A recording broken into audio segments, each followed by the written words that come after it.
இன்றைய நற்செய்தி யோவான் நற்செய்தி அதிகாரம் 3 இறை வார்த்தைகள் 14 முதல் 21 வரை. அக்காலத்தில் இயேசு நிக்கதேமுக்கு கூறியது, பாலை நிலத்தில் மோசேயால் பாம்பு உயர்த்தப்பட்டது போல மானிட மகனும் உயர்த்தப்பட வேண்டும். அப்போது அவரிடம் நம்பிக்கை கொள்ளும் அனைவரும் நிலைவாழ்வு பெறுவர்.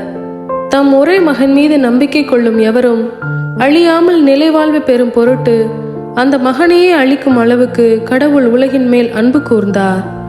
உலகிற்கு தண்டனை தீர்ப்பளிக்க அல்ல, தம் மகன் வழியாக அதை மீட்கவே கடவுள் அவரை உலகிற்கு அனுப்பினார். அவர் மீது நம்பிக்கை கொள்வோர் தண்டனை தீர்ப்புக்கு ஆளாவதில்லை.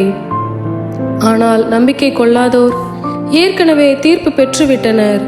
ஏனெனில் அவர்கள் கடவுளின் ஒரே மகனிடம் நம்பிக்கை கொள்ளவில்லை. ஒளி உலகிற்கு வந்திருந்தும் தம் செயல்கள் தீயனவாய் இருந்ததால் மனிதர் ஒளியை விட இருளையே விரும்பினர். இதில்தான் அவர்களுக்கு எதிரான தண்டனை தீர்ப்பு அடங்கியுள்ளது. தீங்கு செய்யும் அனைவரும் ஒளியை வெறுக்கின்றனர். தங்கள் தீச்செயல்கள் வெளியாகிவிடும் என அஞ்சி அவர்கள் ஒளியிடம் வருவதில்லை.